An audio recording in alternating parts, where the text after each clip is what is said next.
everyone. Today we are doing something special. We are interviewing the developers of one of my favorite games, Due Process. FPS games are one of the most popular genres out there, but in my opinion, they just have been really stuck with the same maps being played over and over again.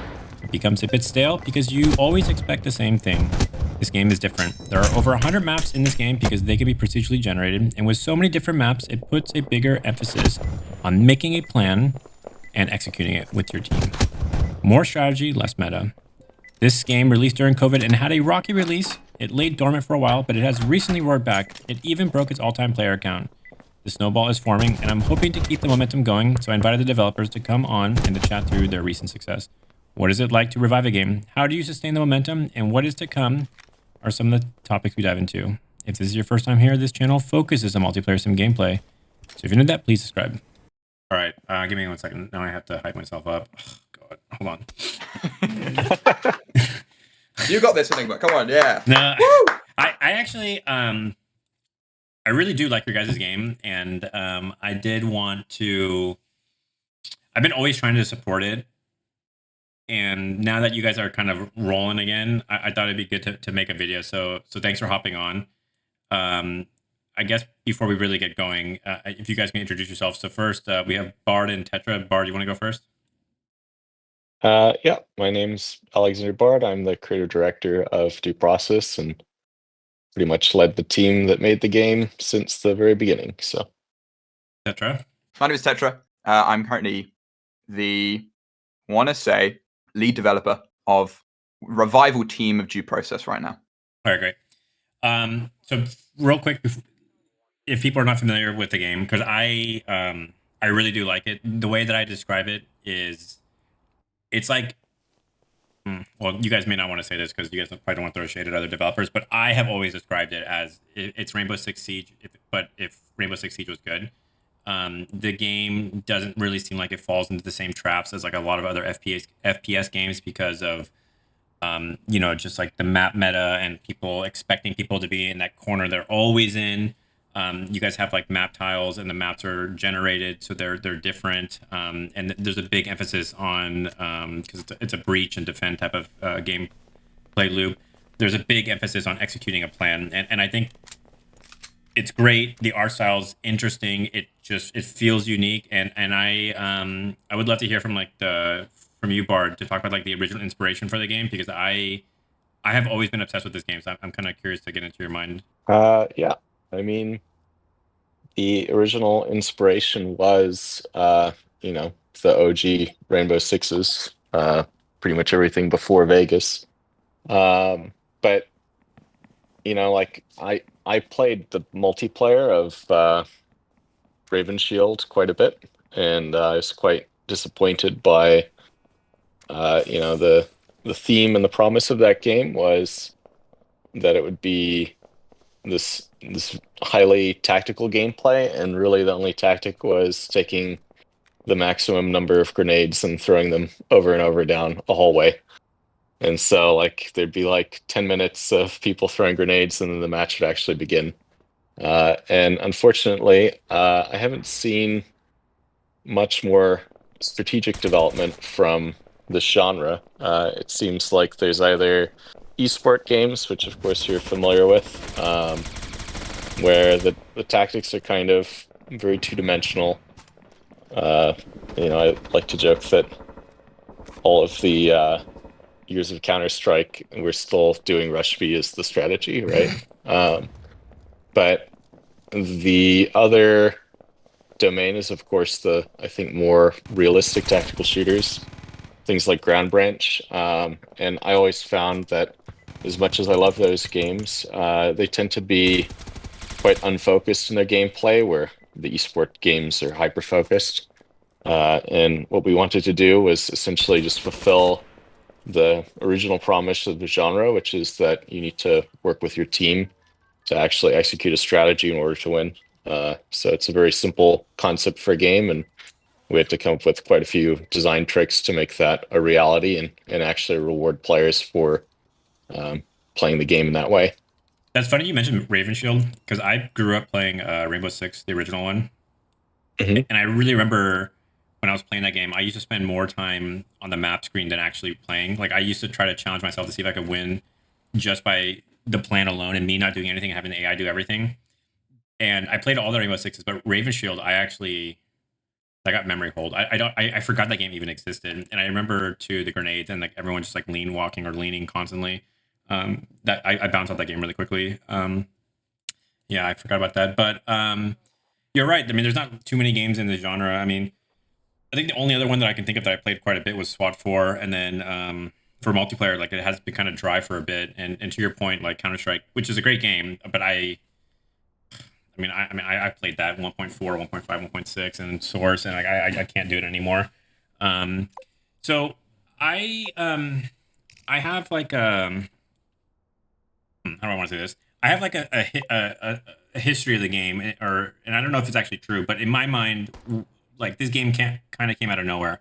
It came out like right, I think, like during peak COVID, and that was right around the time where everyone was just like jumping up through different games. I remember there was like Among Us. Everyone was playing that for a while, and then like I think I saw Shroud playing Due Process, and I that's how I got exposed to the game. I started playing, and it all of a sudden it seemed like a lot of people were playing. It was really starting to take off, and I think there was even like a little esports scene popping up, and then all of a sudden it just fell off. And I'm just kind of curious, like, was it just like the COVID flavor of the month, and like it got, I don't want to say chewed up and spat out, but it just seemed like people just consumed it super fast, and they just like, and then they left. And I just am kind of curious, like how do you guys think about like how that went, and if you kind of just want to set the story straight. The game was first publicly playable in, I think, late September or early October of, what was it, 2020, I believe. So right before COVID hit, basically. And we were only going into lockdown around January, February in the United States, I believe. So, yeah, by that time, do I have the timing right on this? When did COVID happen? Was it 2020? COVID-19. So that Do you was remember? I remember the NBA closed. I think that was like end of February or mid Okay, yeah. February. Yeah, I don't want to go too much into detail, but there was kind of difficulties in, say, the release of the game when it came to marketing. That's all I'll say there. But beyond that, I think what we can take credit for is when the game released, it was in a really rough state. And if you watch Shroud playing during the beta, I mean, he was really ragging on us for very poor frame rate, which I think was understandable. Why that was we had conducted like a really major foundational refactor of the game about a year before releasing, and so we were still sorting out a lot of the issues that came out of that. A lot of the polish and the love that was in the game got stripped out just to ship something sustainable that we could actually support in early access. So yeah, I think, beyond the marketing, I do think that probably the biggest thing was the release of the game was a bit too early for um, it to truly take off. And it's no fault but our own. We had a very long time to develop the game. Just was a new team, and we were all shipping our first commercial game ever together. So it's kind of a miracle that we made it that far. Yeah. So okay. So I'm here a little bit of a rocky launch, and it happens, and how do I want to say this? Like, it's interesting because for me, like the concept was so unique that I immediately latched onto the game. I actually didn't feel too much of the hit rate issues or anything like that initially, and maybe I'm just not a great FPS player, but Well, you also have a PC capable of running DCS, so yeah, that probably helped a bit. yeah, that's true too. Um, but okay, so basically after that, the game did hit a little bit of a low point, and I think what's exciting now is I think I reached out to you. I don't know what that was, like last year or a year and a half ago, where I was sitting around looking at my Steam library. I'm like, oh yeah, due process. Like I want to play this game again. And for like a minute, we were able to get some people playing again, and it was fun. I think that's when I met you, Tetra, and then the game kind of went dormant again. But now it seems like it's really roaring back. It recently hit its all time player record last night, and there seems to be a lot of excitement again. And I posted a video this last week, and it's been really encouraging to see the comments on the video where people are saying like, "Oh, finally the game's back!" Like everyone is trying to get everyone else back into the game, and I am not really sure exactly what happened. I mean, I saw one part of it was a patch came out. One part of it also was the price got reduced, and some new team members joined in. So I think this is where I don't know who wants to explain Bard or Tetra or both. Like kind of what happened, what was the thinking going into it, and then what's going on. Tetra, how did you do this? Well, I used to run. I've been, voluntary community manager for a long time, so I've been in the community for a long time, and I used to run a Discord server called Due Process Tens, which was basically how the game kind of stayed alive for the last sort of year and a bit. We'd sort of hop on every once in a while and play, a ranked game, a few ranked games between each other. And randomly, we had a sort of people started to get the hook for due process again, and so we had people playing in due process 10s again, and around sort of December of last year, and I reached out to Bard and was kind of like, "Hello, yeah, would you like, can I make more maps for the game?" And very, very, graciously, he said, "Yeah, go make some maps." And then Jet, who's a good friend of mine, who is also hard at work on this update, I sort of brought him along, and it turned from just a map update into, fuck it, let's do a whole ass update. And so we got the ball rolling. We've been working on this since sort of end of December, and we announced a tournament. We kept this Due Process 10s open for a competitive experience. We tried our best to keep the small community we had alive, and we were like, okay, how can we get this out to as many people as possible? Let's just put it as low as we possibly can on Steam, because that's how we're going to get players at this point. And I mean, that's what's happened. We're now 94% off for almost a week now, and it's been a crazy week and a bit of just having the announcement of this update come out, and then people find out through word of mouth, and then Big Fry picked it up last week and made a video on us, and you made a video on us last week, and all these people are now hearing about the update again, and it's finally gaining traction again, it seems. And it's wonderful to see, to be honest. So okay, so you guys picked it back up, released a patch. Yeah. Actually, sorry, before we go down that route, I actually am curious. So for the maps, like, what actually goes into making a map? Because I have described it as procedurally generated. I don't think that's actually true. I think you guys are like, there's tile. I've heard tile sets. Like, can someone explain actually like how the maps are actually made? I would call it procedurally assisted. But, Yeah. It's not as intelligible a term to the everyday person. Basically, the problem with procedural generation is, the how do I put it? Like the best maps are all going to be in the 5th or 6th sigma, and procedural generation is just going to give you 90% average maps, and unfortunately those are always crap. So it's very difficult to actually write rules for how a level should generate without those rules becoming too constraining, and then ultimately leading to this kind of samey muck where every map is just kind of the same thing, and there's no interest in how you would approach the problems that it poses, technically speaking.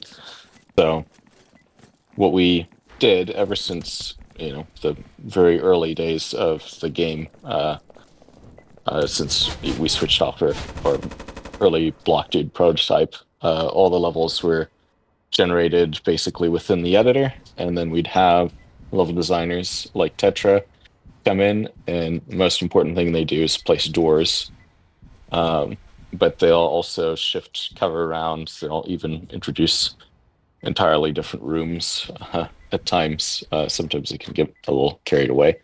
But yeah, basically, you should think of it as about 90% of the work is done by the level generator, and then the finishing touches are done by a human. And that's super crucial for just the overall health and viability of the game. So, How many variants are actually in the game? how many maps right now? Yeah. I don't know. How many did you guys ship, Tetra? We did 101, and then we did 20 this week. So 121 currently in rotation. Damn, that's a lot.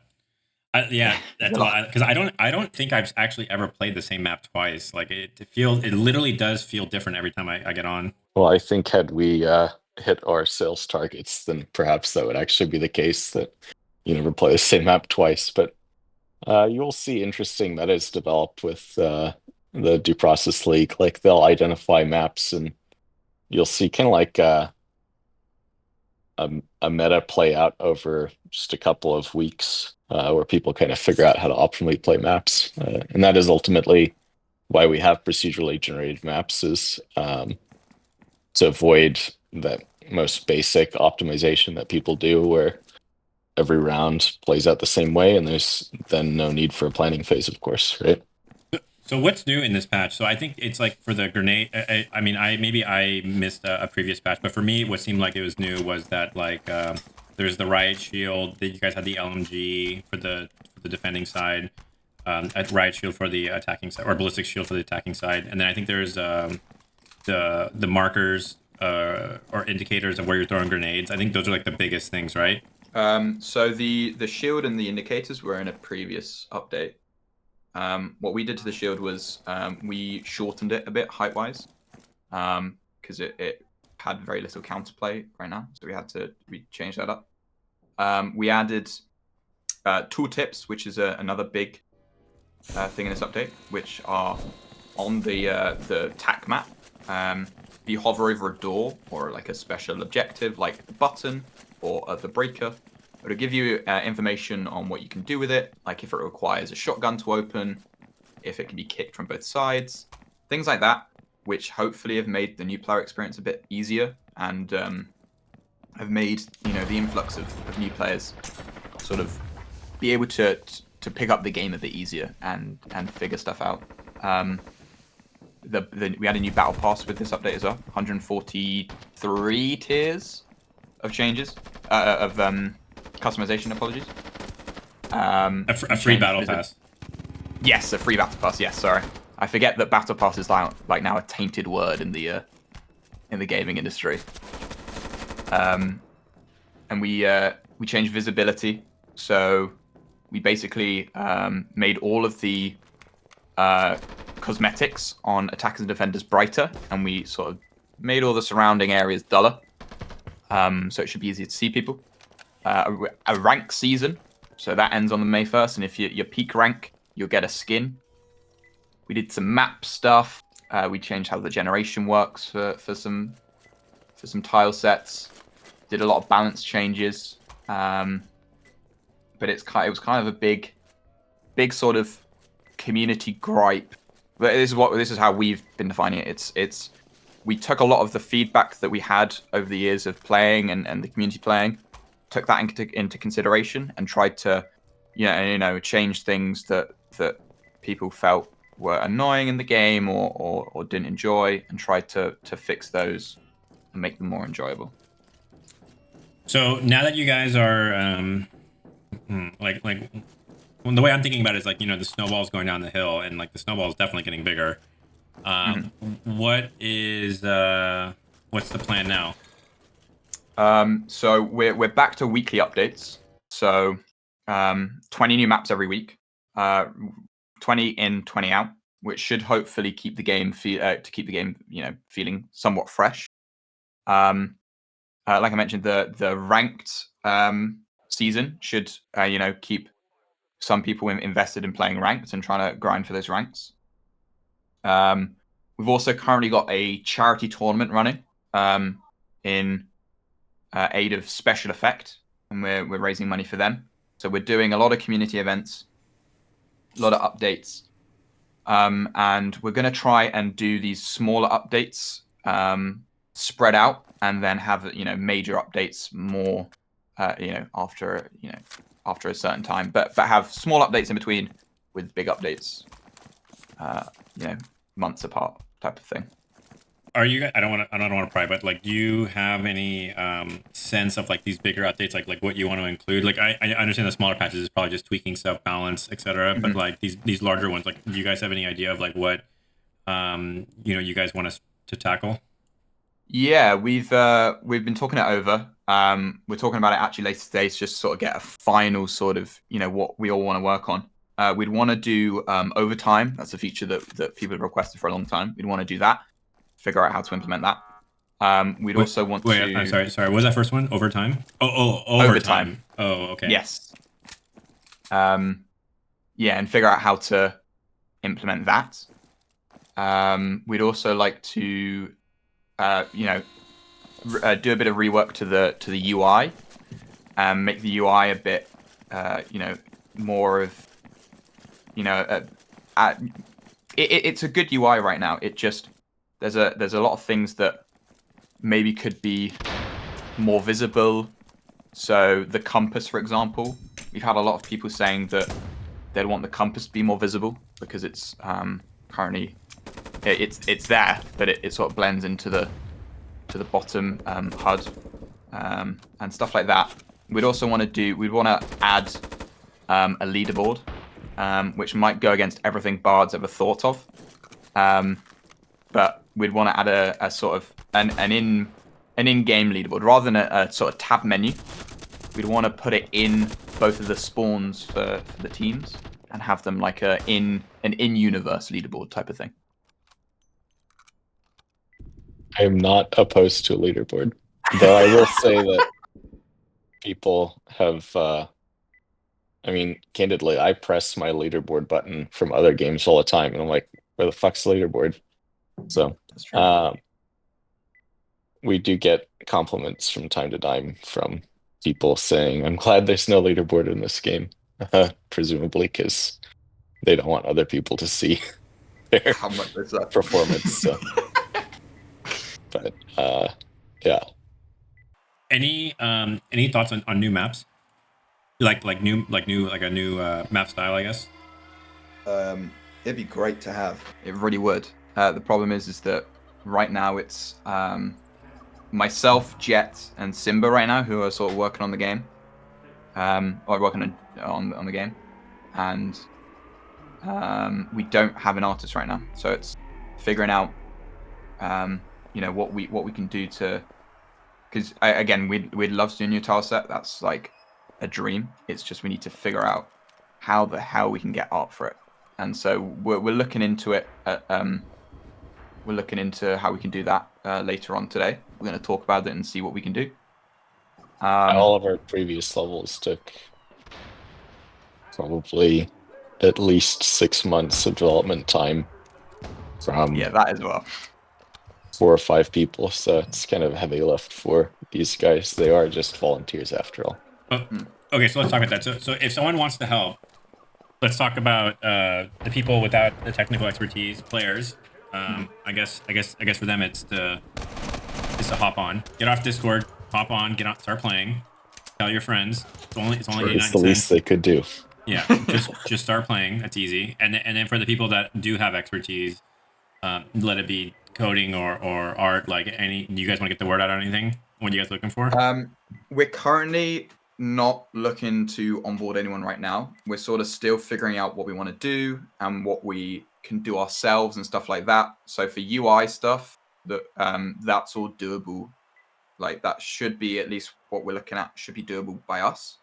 But if we do need anyone and any help, we will in probably the Discord reach out to people and let people know, have whatnot applications and whatnot. But right now we're fine how we are. We just need to figure out. We need to land on our feet and figure out what to do from there. Be putting out an announcement for a call for people who are interested in supporting the project. So, what else you guys want to throw out there? I don't know. Come play the game. Come play Due Process. I mean, you guys have to be hyper now, right? Like, I mean, I guess like the response so far is it like you're like great, like the plan is working. Like what chances did you give yourselves like going into this, and now after seeing like what's happening, like kind of what's the reaction? I mean, we went into this being like, oh, it'd be nice if we get like 100 concurrent. That'd be fun. We beat the all-time record last night, which was kind of crazy. Never thought we'd hit it. It's utterly surreal, and we're still kind of in shock that we've somehow done it. And so we're trying to, capitalize off this influx, and hopefully we can keep a stable play base for the next sort of, future. For the next sort of future, yes. Yeah, I'm sort very of proud future. of the volunteers. I think they did a very good job. I mean, they pushed this update completely by themselves, so it's a little bit of help from Aaron and Andrew, who are actual devs, but it's really the brunt of the effort, and the whole idea came from them. And so yeah, I just very impressed with them, and happy to see them succeed. It's the passion and support. It is, yeah. Yeah, I guess funny story before we wrap this up, but I remember when we talked about it, I was surprised that you play flight sims. It's always surprising when you meet someone in the wild and it's like, oh, you play flight sims too, and then you already were familiar with the channel, so that was kind of funny. So I don't know. I appreciate you guys keeping me in the loop. I was really excited and really rooting for you guys.